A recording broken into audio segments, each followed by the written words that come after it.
Brasil ODS, um programa do Observatório do Terceiro Setor com o apoio da FAPESP, explorando os Objetivos de Desenvolvimento Sustentável da Agenda 2030. Olá, sou Joel Scala e começa agora o Brasil ODS, o programa do Observatório do Terceiro Setor com o apoio da FAPESP, a Fundação de Amparo à Pesquisa do Estado de São Paulo. Hoje vamos falar sobre os combustíveis fósseis e o seu impacto na natureza e da transição energética. Você sabia que a queima de combustível fóssil, que são o carvão mineral, o petróleo e o gás natural, eles emitem gases de efeito estufa, provocando aumento da temperatura, com as chuvas, as secas, em várias partes do mundo. Nós mesmos aqui no Brasil já vivemos isso, né? Essas tragédias ambientais que acontecem no nosso país. Para falar sobre esse assunto, está comigo a Larissa Castro Ampesi. Ela é engenheira e mestre e doutoranda em engenharia de alimentos do laboratório Biotar da FEA Unicamp. Tudo bem, Larissa? Seja muito bem-vinda ao programa. Tudo bem, muito obrigada pelo convite e pela oportunidade de estar aqui para conversar um pouquinho sobre esse tema que é tão importante, né? E também falar um pouquinho do meu trabalho lá no laboratório. Então, obrigada pela oportunidade. Boa tarde. Vocês estão falando, ela está falando do trabalho dela, ela fez um estudo, biogás, ele é produzido com o bagaço da maçã, que pode diminuir o uso do combustível fóssil na indústria. Nosso outro convidado é o Ricardo Baitello, ele é engenheiro e gerente de projetos do Instituto de Energia e Meio Ambiente. Seja muito bem-vindo, Ricardo, ao programa. Boa tarde, Joel, Larissa, todos que estão ouvindo a gente. Fico bastante feliz com o convite, com a oportunidade da gente poder discutir mais sobre o tema. Que é um tema importantíssimo. Bom, no programa de hoje, a gente vai ter também a nossa colunista, Gabriela Chabot, que ela é especialista em ODS. Também participa do programa a Rádio ONU, trazendo uma reportagem especial direto de Nova York. Claro, e também um momento musical. Fique sintonizado, porque no nosso programa vão ter muitas atrações hoje, né? Bom, deixa eu começar com você, Larissa. Como é que está a transição energética no nosso país? Então, a transição energética no Brasil, ela já está acontecendo. Inclusive, nós temos incentivos governamentais para que ela ocorra, mas, por se tratar de uma transição tão difícil, ela acontece gradualmente. Então, algumas coisas que a gente já pode observar. A adição de etanol na gasolina, a adição de biodiesel ao diesel, que são comercializados nos postos. E, além disso, também já temos o uso de energia fotovoltaica, seja em casas, em universidades ou em empresas, e também já está começando a se tornar mais comum em algumas regiões as usinas de biogás. A transição energética, Ricardo, ela é fundamental em todas as áreas, né?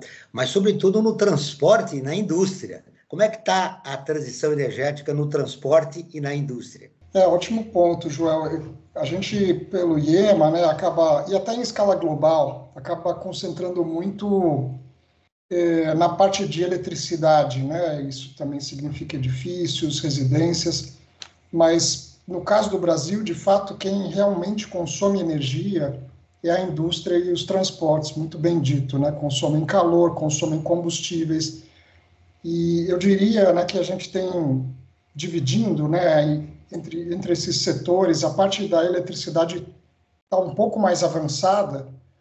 Claro, na indústria e nos transportes também tem se discutido hidrogênio, tem se discutido, como a Larissa colocou, né, biocombustíveis, né, etanol de segunda geração, diesel verde, várias possibilidades.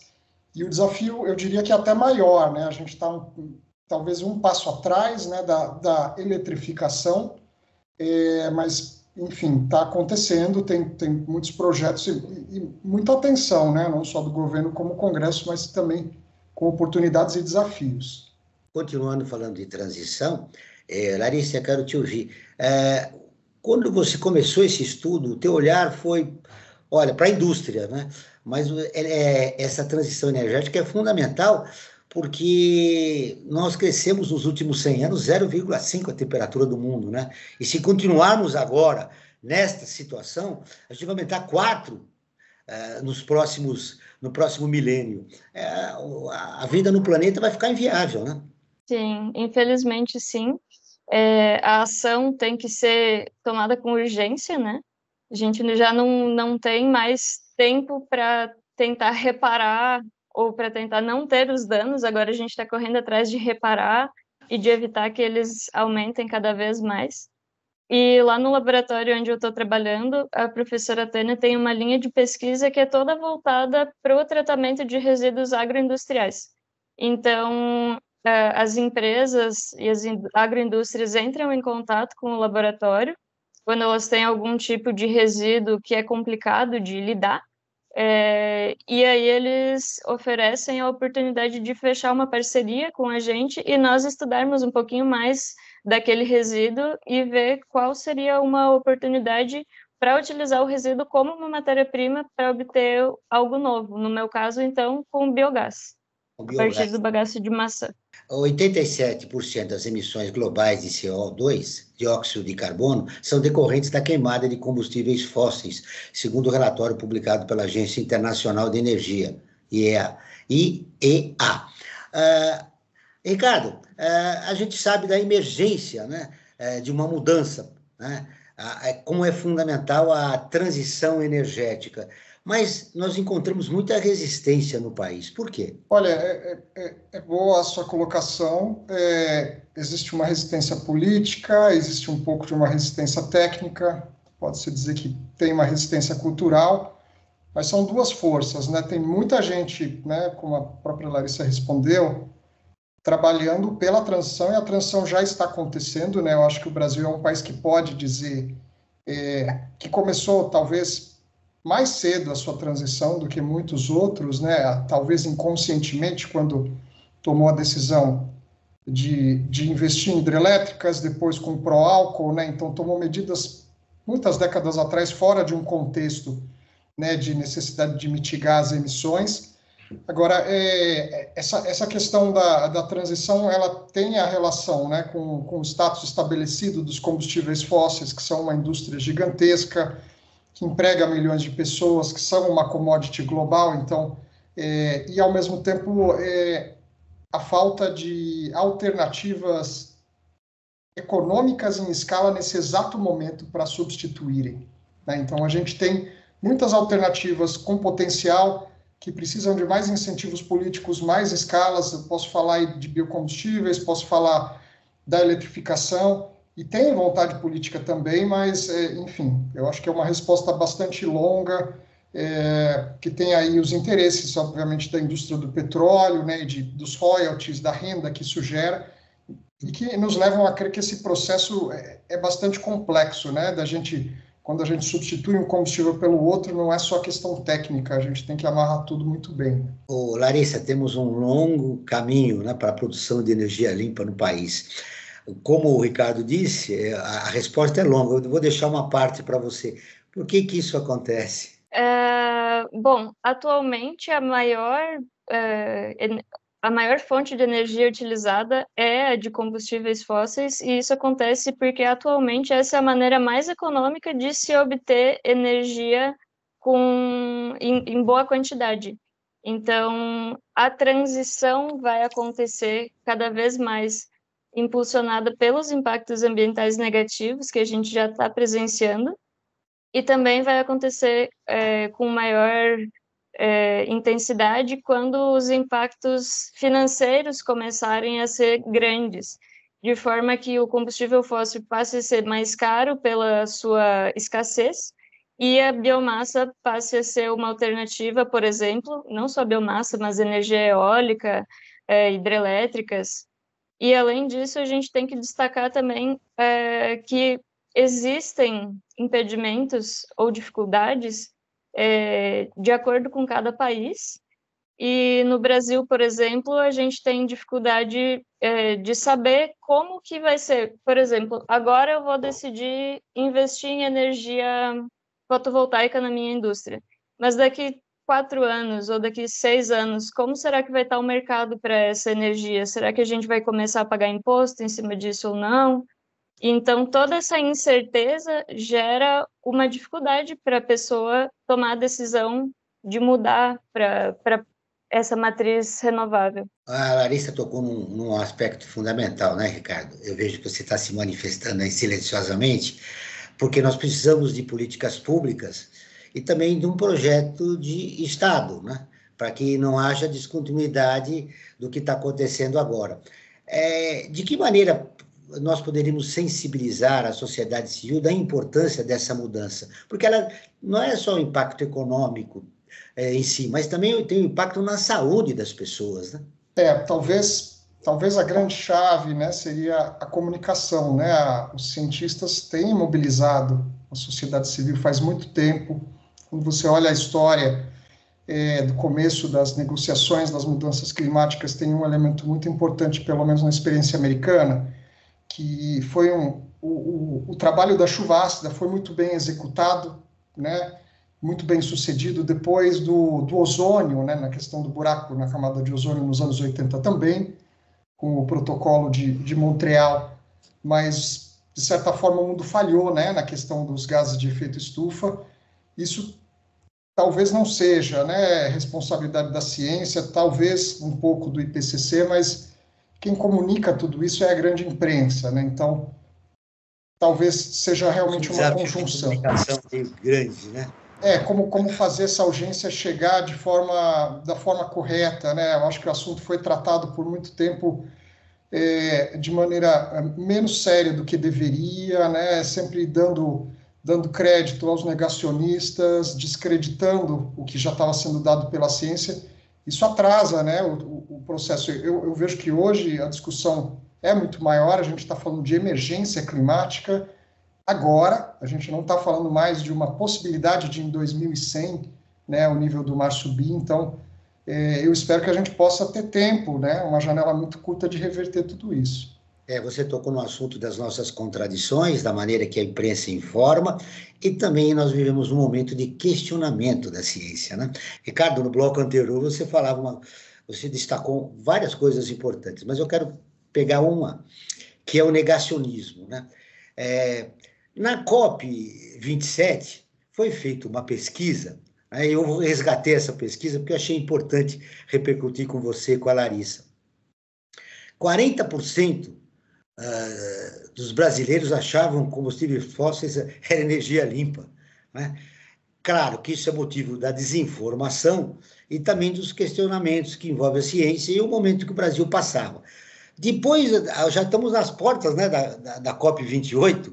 Mudou esse cenário, Ricardo? Olha, eu não saberia dizer atualmente, né, qual é a percepção das pessoas, mas, sem dúvida nenhuma, o que a gente pode dizer como um todo é que as conferências de clima têm aumentado a sua visibilidade. Eu acho que elas estão mais presentes, as pessoas são informadas de que elas acontecem. A gente vai ter uma no Brasil, o que aumenta o interesse do brasileiro, então eu espero que tenha uma tendência, né, pelo menos nacional, da gente poder se envolver, se apropriar do tema, mas ao mesmo tempo é um jogo cada vez mais sofisticado, né? A gente acompanha o grande número de lobistas de combustíveis fósseis na conferência, e mesmo os resultados obtidos, a gente tem que olhar ali as notas de rodapé para a gente, né, quem está na COP, né, os diplomatas, enfim, os campaigners, os militantes, batalham por um texto melhor que coloque o mundo numa rota de descarbonização, mas mesmo o texto final tem que ser olhado com cautela, né, porque, de fato, essa diplomacia global, ela tem várias amarras, né, para a gente conseguir chegar lá. Então, enfim, é mais um tema complexo aí.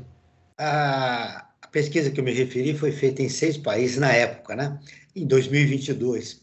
Envolviam, sei como de 6 países, mas o negacionismo e a falta de informação não é só no Brasil, não.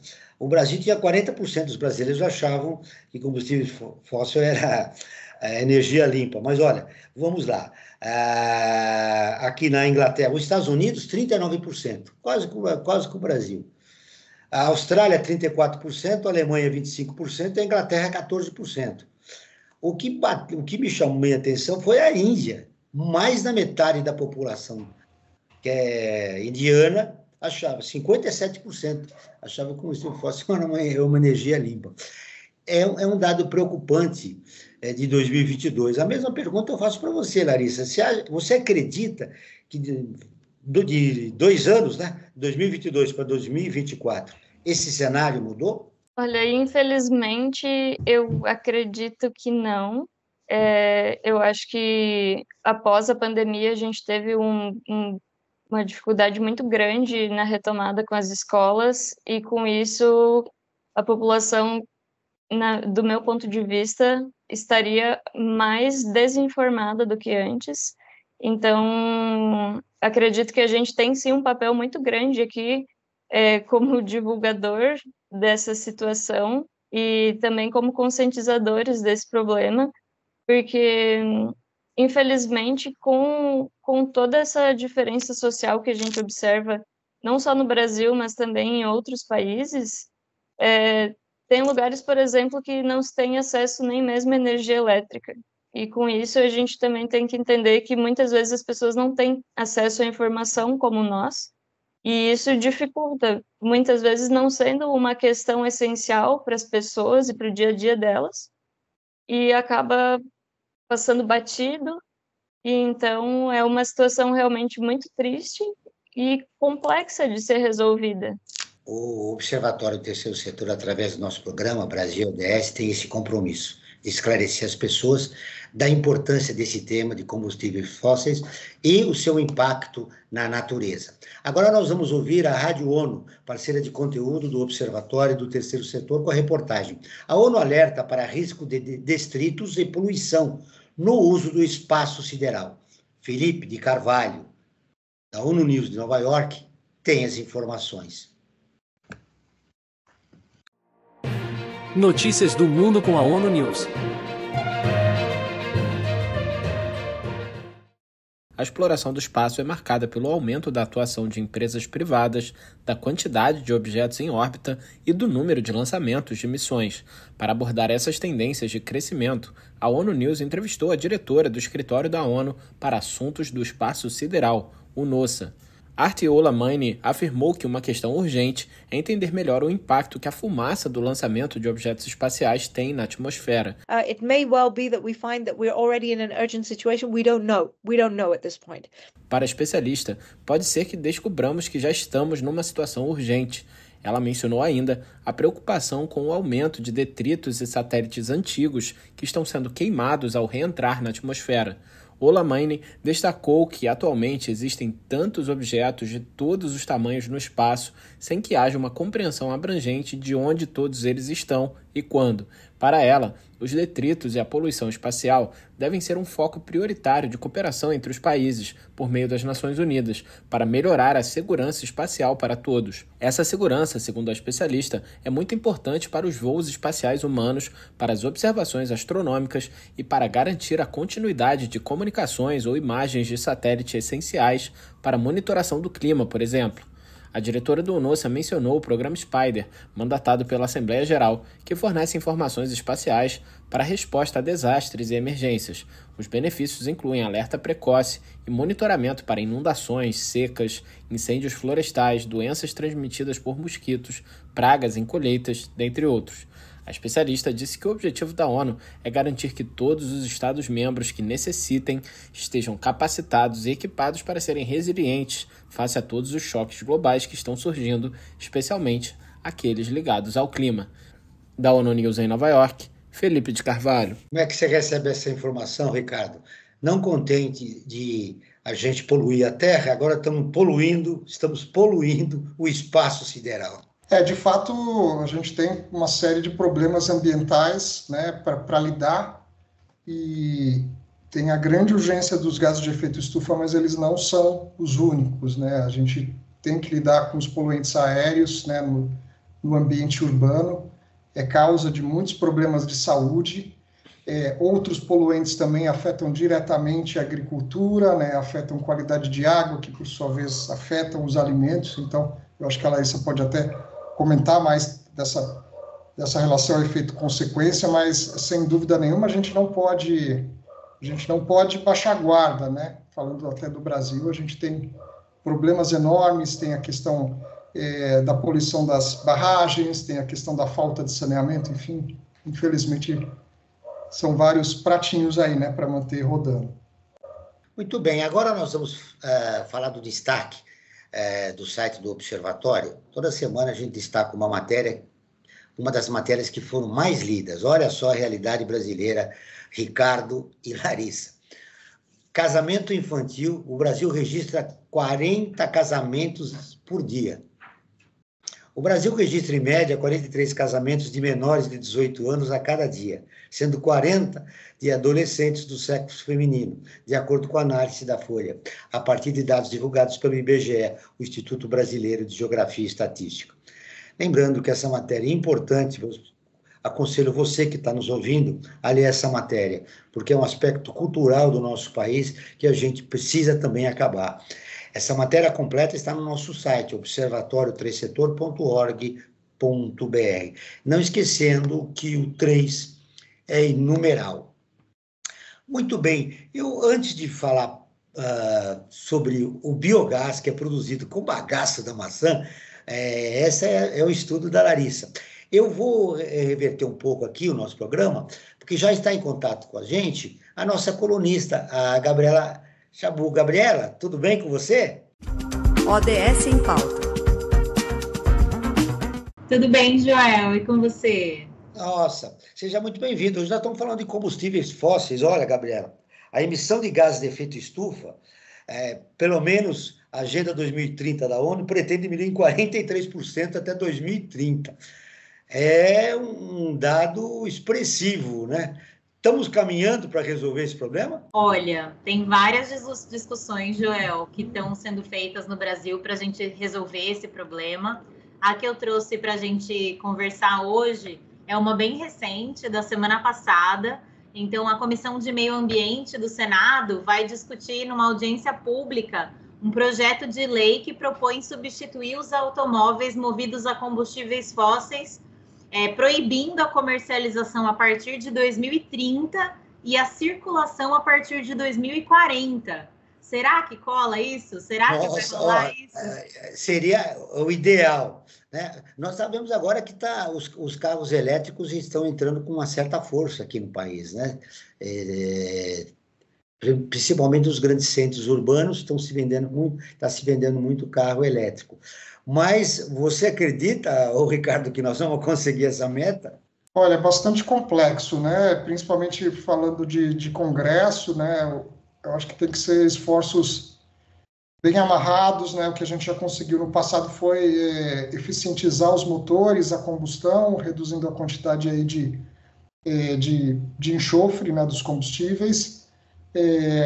2040 tem também a questão, né, da transição, né, da frota que está em operação, como é que a gente vai, além da venda, né, como é que a gente faz com a frota existente, pensando que os caminhões duram muito tempo, né, então o desafio vai muito nessa escala. A gente precisa de uma economicidade, né, para a eletrificação, da mesma forma que nos veículos a passeio a gente teve esse incentivo, né, do motor flex, de não ter que fazer uma escolha difícil, como era décadas atrás, né, de ter um carro etanol que tivesse limitações aí tecnológicas ou de custo. Então, eu acho que tudo isso tem que andar junto, e mesmo assim tem sempre um lobby no Congresso aí de algumas forças interessadas no combustíveis fósseis, né?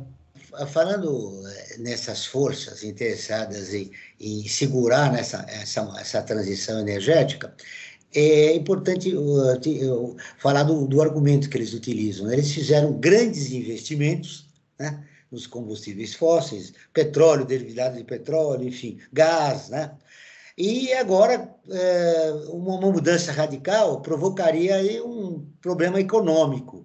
Você acha válido esse argumento, Ricardo? Eu acho válido com ressalvas, né? Eu acho que a transição, né, que a gente tem usado cada vez mais o justa do lado da transição, ela tem que realmente olhar que tipo de efeito colateral a gente vai trazer. Então, de fato, o desafio não é fácil, né, da gente implementar essa mudança energética, mas a gente não pode fazer essa mudança se tiver efeitos sociais diretos. Estou falando, por exemplo, passagem de ônibus, só para citar um exemplo, né? A gente já tem limitações hoje de como tratar desse subsídio, né? Como poder prover um serviço que a população possa pagar. Então, se a gente pensar em eletrificar tudo isso, é um problema maior, mas tem que ser endereçado, alguém tem que pagar. Então, toda essa grande transição da cadeia do petróleo vai envolver isso, né? Eles mesmos se autocustearem, eles têm plenas condições, né? Falando aqui da Petrobras, está investindo muito em eólica offshore, já disse que quer ter 10% do mercado, então eles têm que fazer uma proposta e alinhar com o governo, né? Porque são quase que duas entidades inseparáveis. Eu acho que isso é possível, é um desafio enorme, mas tem que ser tratado. Larissa, eu queria te ouvir também. A respeito dos prazos para a mudança para os elétricos, eu acredito que a gente vai ter uma dificuldade na parte de disponibilizar postos de abastecimento para todos esses carros. Porque atualmente são raros os pontos para recarga dos carros elétricos. Eu lembro que lá no Unicamp tinha um, mas não é algo que eu via com muita frequência em muitos lugares. Já começou a ter nos shoppings também, em estacionamentos, mas isso vai ter que ser muito mais comum e disponível em cidades ao redor de todo o Brasil e não só em uma região. Então, eu vejo isso como um pouco otimista, o prazo que eles propõem, porém, da minha parte, eu acredito que essa transição vai ser possível com relação aos carros menores, né, carros de passeio, e um pouco mais difícil com os caminhões, como o Ricardo comentou. E a gente tem que pensar também que isso vai afetar outros setores, por exemplo, o transporte de alimentos, o transporte de medicamentos. Então, é uma questão bastante complexa, mas eu vejo com otimismo para os carros de passeio. Essa parte eu acho que vai ser um pouquinho mais... A Gabriela trouxe uma informação importante que eu estou repercutindo com os nossos convidados. Eles não estão uma visão muito otimista de que esse prazo vai ser cumprido. Mas o mais importante, Gabriela, é que nessa iniciativa seja ouvida a sociedade civil, né? Não só o poder econômico, os investidores, os empresários, mas a sociedade preocupada com o meio ambiente no país. Com certeza, Joel. Na realidade, justamente a notícia é sobre uma audiência pública, né? Então, é para a gente justamente conversar sobre esse projeto de lei. Eu concordo totalmente, né? Acho que principalmente a questão da circulação a partir de 2040, a gente precisa tomar cuidado para não penalizar as pessoas que são mais pobres, né? No sentido de, nessas mudanças, se a gente vai lá e proíbe a circulação, a gente pode penalizar alguém que não tem os recursos necessários para fazer a troca do veículo para um veículo elétrico. Eu fiquei impressionada com quantos veículos elétricos baratearam em termos de o quão foi rápido essa alteração. Né, assim, 5 anos atrás, eu achava os preços, assim, exorbitantes. Eu falava, nunca vou ter um carro elétrico. E agora eu falo, nossa, acho que o próximo carro já dá para ser elétrico, né? Acho que se junta daqui, junta dali, talvez o próximo carro já possa ser elétrico. Porque a gente está realmente com incentivos e com questões que têm feito com que a gente tenha mais opções e, com isso, maior concorrência e incentivo. E, com isso, os preços baratearam muito. Né, assim, já custa, de 5 anos para cá, já custa menos de 1/3 do que era 5 anos atrás. Então, eu acho que foi muito rápida essa mudança. Eu fiquei impressionada positivamente com o quanto está se popularizando, estão se popularizando os carros elétricos. Mas sim, temos que tomar bastante cuidado. E cria-se também uma infraestrutura para você carregar os carros, né?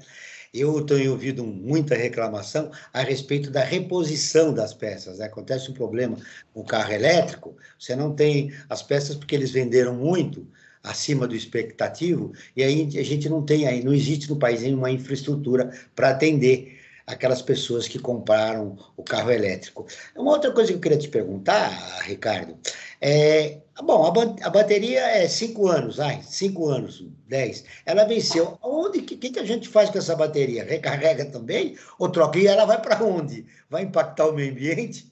Esse é um bom ponto, né? A gente tem empresas que são especialistas na reciclagem, quando a gente fala da bateria de chumbo ácido.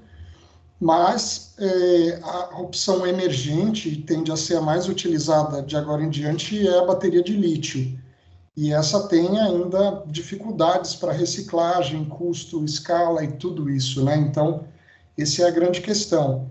A bateria tende a durar bastante tempo, mas é um problema que você tem que equacionar agora, né? Tanto para veículos elétricos e principalmente sobre quando a gente fala de sistemas isolados de energia solar que são acoplados à bateria, se a gente passar a usar baterias de lítio nesses sistemas, a gente precisa já começar a amarrar essa solução, né? Então, eu sei que o Ministério de Meio Ambiente tem tratado, né, de regras para reciclagem e o próprio painel fotovoltaico está num limbo porque ele não é um eletrodoméstico, ao mesmo tempo ele é de uso doméstico, então ainda está se discutindo qual é a classificação que ele merece, né, e para onde ele vai, se a empresa é responsável.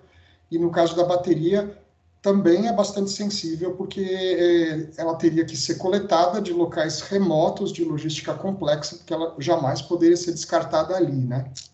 Nós podemos usar o conceito da economia circular, aproveitar esse resíduo e transformar numa nova? Depende eu diria que nesses locais remotos a gente não teria essa infraestrutura, né? O mais prático, falando ainda de Amazônia, né? Existe uma das empresas situadas ali em Manaus. Então, para o estado do Amazonas, o mais prático seria reencaminhar de volta para a empresa e, a partir dali, tomar uma decisão, né? De onde, em que tipo de polo isso pode ser feito. Muito bom. Bom, Gabriela, essa informação tomou tanto tempo, né? Você trouxe uma importante informação, mas nós temos nossa pauta, né? Nós temos que cumprir o país e o mundo, né? Até 2030. Como é que nós estamos nessa caminhada dos ODS, dos 17 objetivos da Agenda 2030 e dos 169 metas, Gabriela?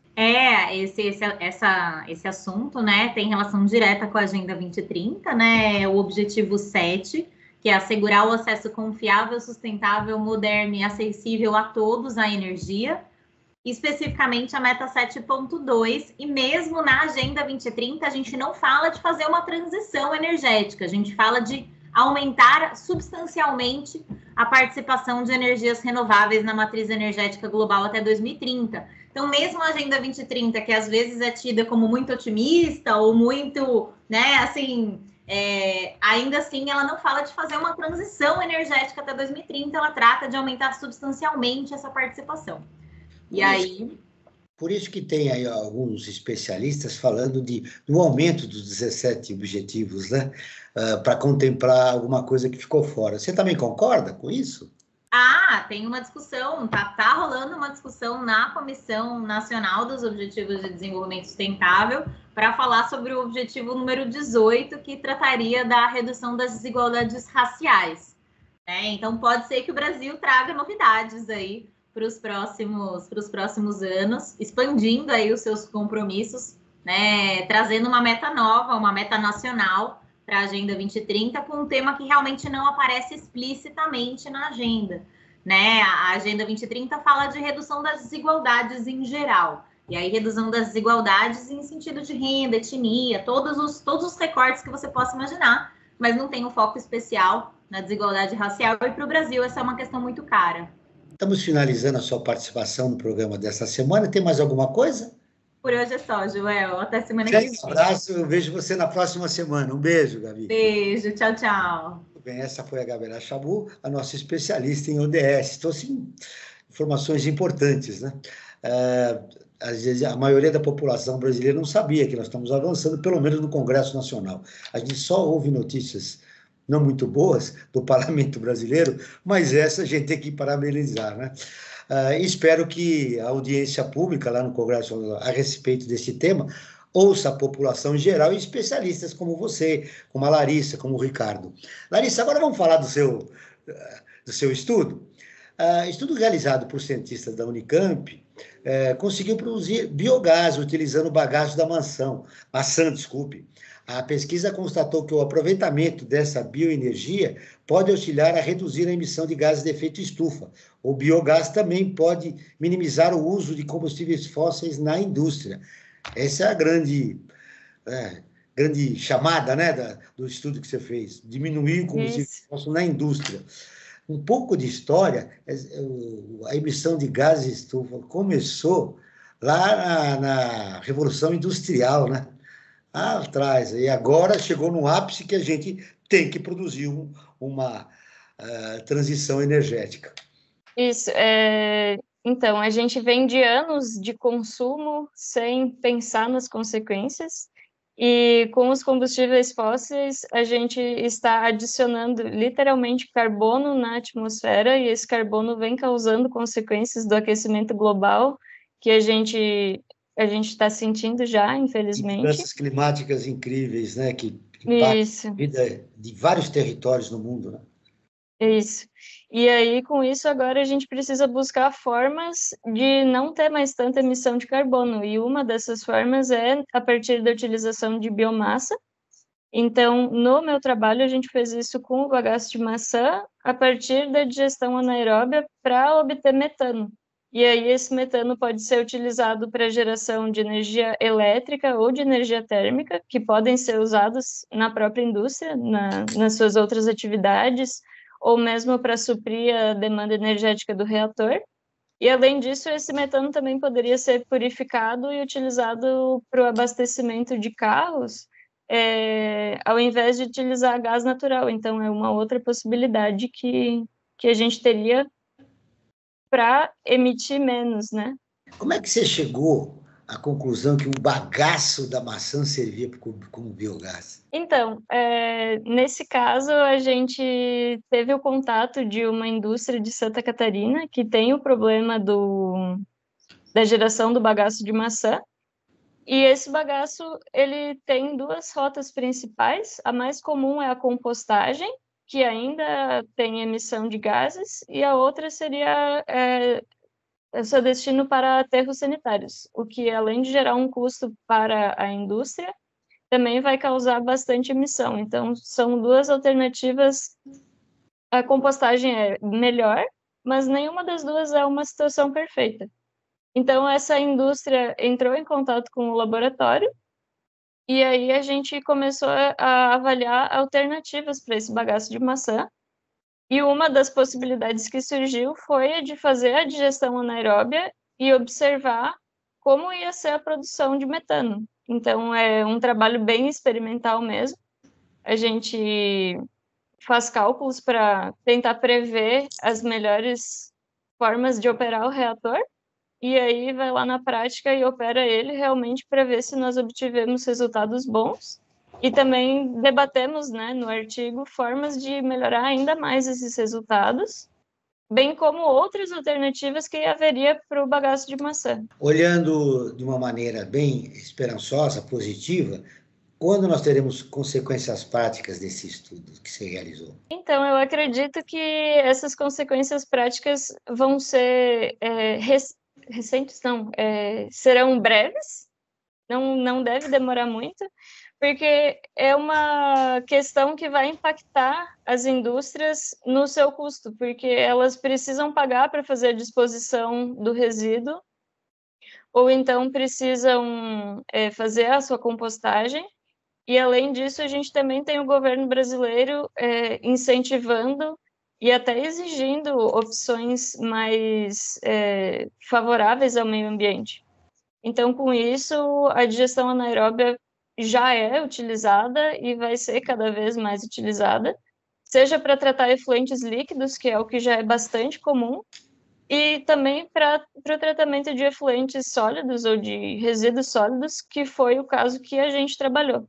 Eu acredito que em poucos anos a gente já vai ter isso muito mais difundido no nosso país. E o Brasil, com o etanol, sempre esteve na frente, né, em relação ao mundo. E, Ricardo, eu queria te ouvir um pouco a respeito, no bloco anterior, a Aracida estava contando sobre o estudo dela, sobre o bagaço da maçã, que cria-se um biogás, e dentro de alguns anos nós teremos isso.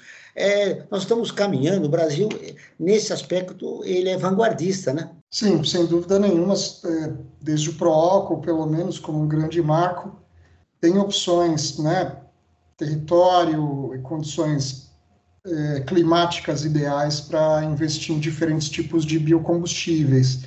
Então, a grande discussão é realmente, né, qual é a melhor alternativa? Eu diria a grande discussão técnica e política, né? O Brasil ter o seu caminho vocacional de implementar a transição, ou ter um caminho que siga mais o mercado global por uma questão de escala e até de facilidade, né? A gente, por exemplo, no setor de eletricidade, o Brasil tinha, claro, tem potencial de todas as fontes naturais, mas tinha a hidrelétrica e a biomassa mais bem posicionadas, mas hoje quem faz a matriz crescer e se tornar renovável são as fontes eólica e solar, que são os 2 maiores mercados do mundo. No caso do setor de transportes é a mesma coisa, né? Será que vai acontecer uma eletrificação em massa?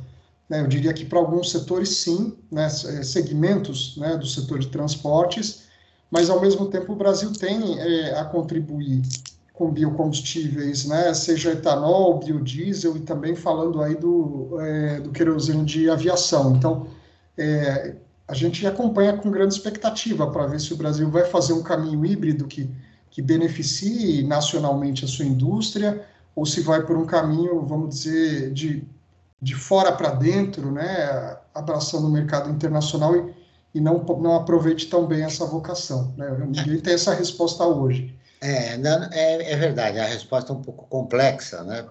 E era parte de algumas contradições que existem em vários setores do país, né?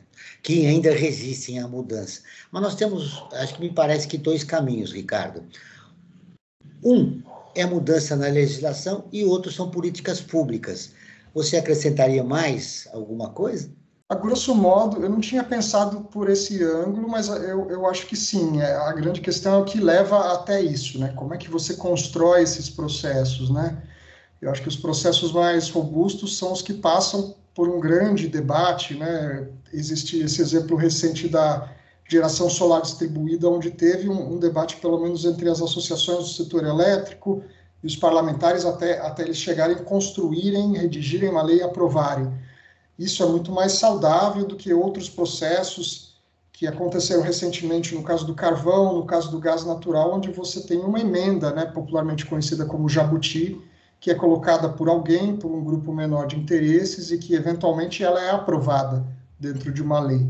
Então, eu diria que, independente do meio, né, se é por medida provisória, certamente por política pública, mas qual é a porta de entrada, executivo, legislativo, que ela seja feita pelo menos com essa característica que a gente está vendo no governo atual, né, de estar sempre aberto para o diálogo, por mais que não concorde com a gente em alguns pontos, esteja aberto ao diálogo, esteja aberto a rever decisões, né? Acho que isso é chave.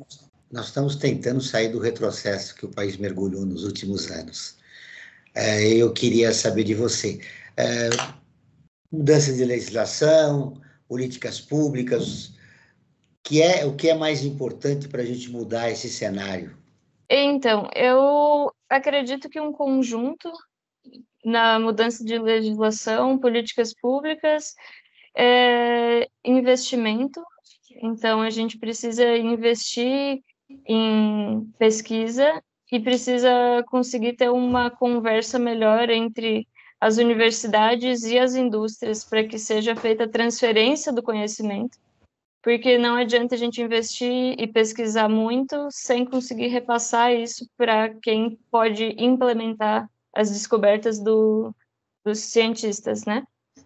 E eu também gostaria de fazer alguns comentários adicionais a respeito do Brasil, que a gente é muito crítico com o nosso país, porque nós sempre queremos melhorar, mas ao mesmo tempo a gente precisa reconhecer que a nossa matriz é uma das mais limpas que a gente pode observar no mundo.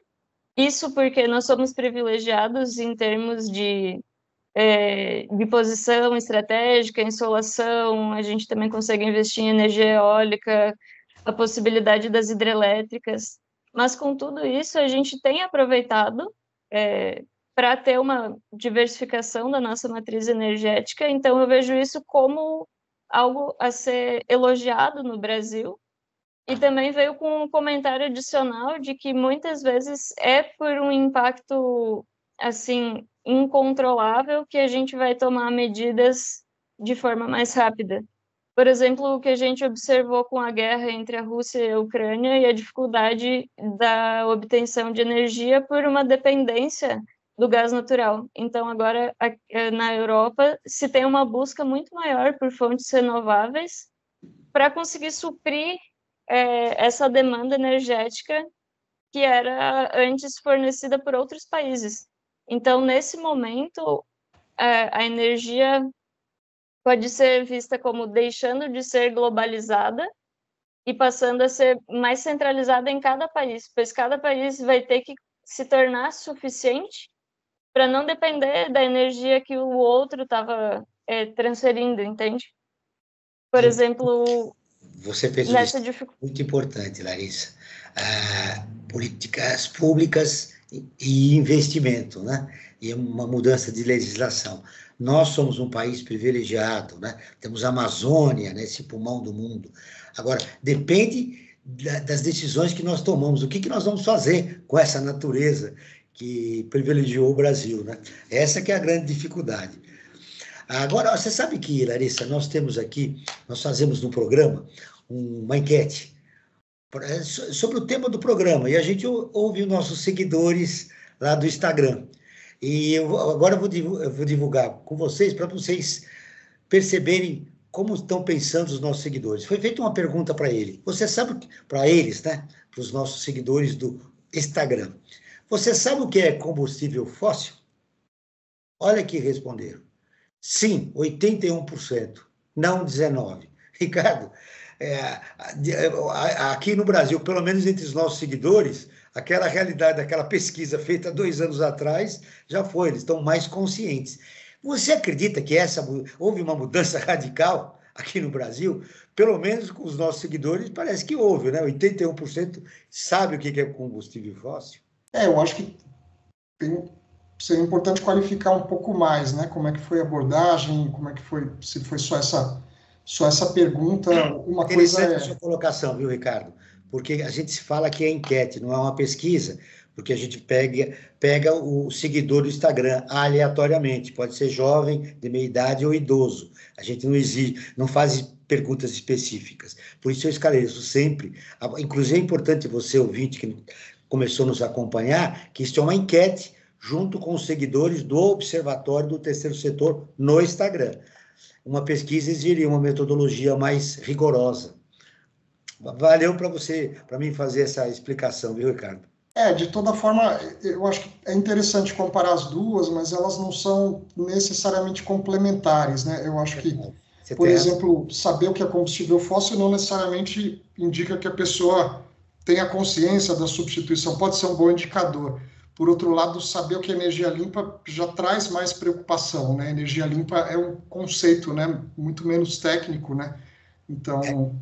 É verdade, é verdade. Te surpreendeu essa resposta dos nossos seguidores, Larissa? Sim, me surpreendeu. Eu não esperava que seria um valor tão alto. Fico feliz com... Eu também fiquei surpreso. Fico bastante feliz com essa percepção que o público tem, com essa consciência.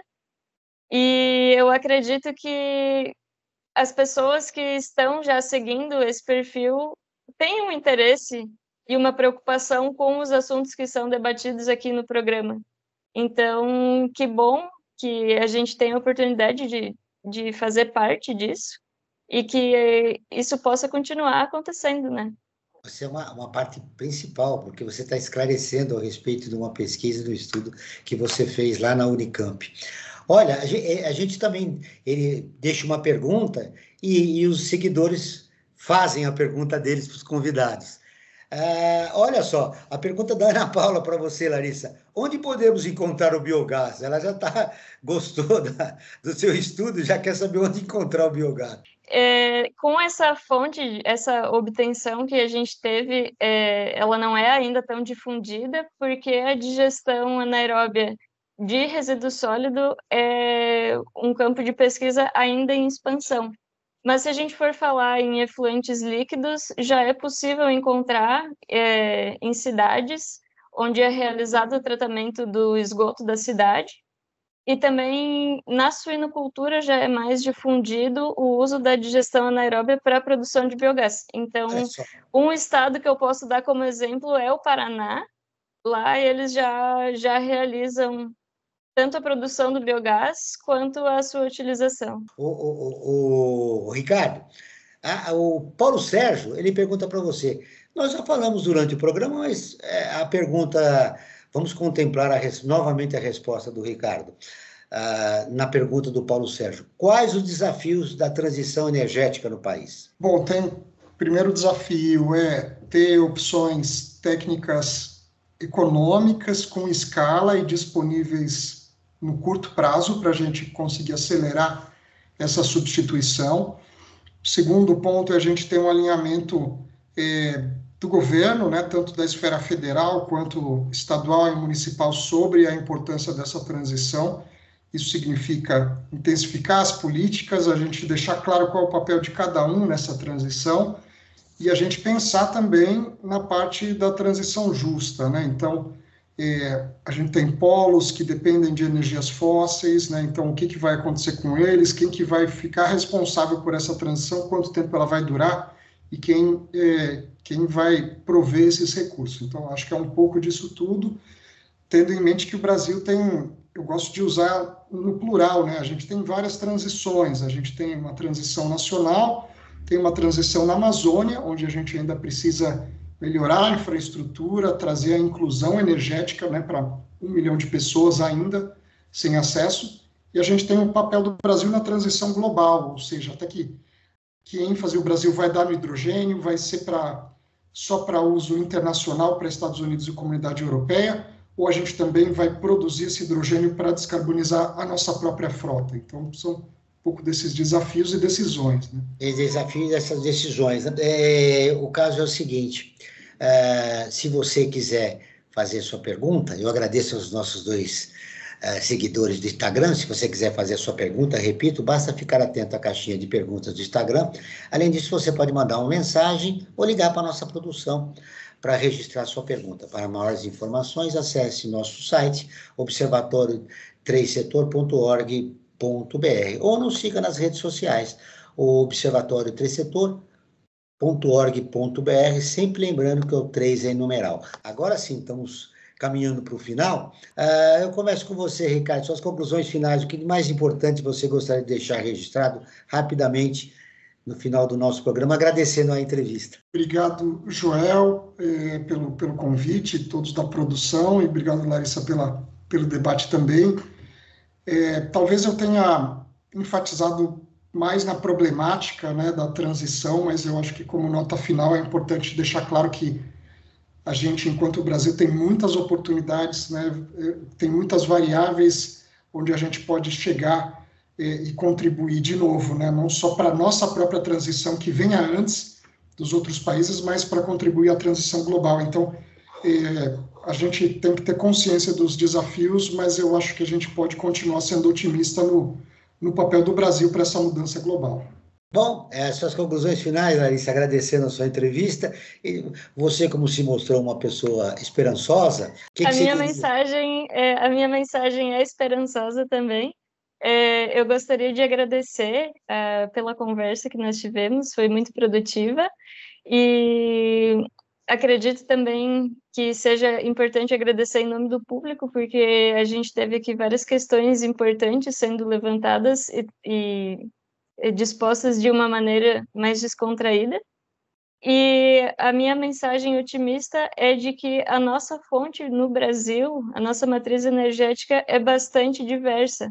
Então, a gente vai ter a oportunidade de passar por essa transição com diversas formas diferentes de lidar com a situação. Então, pode ser a partir da biomassa para obtenção de biogás, bioetanol, biocombustíveis, energia eólica, energia fotovoltaica.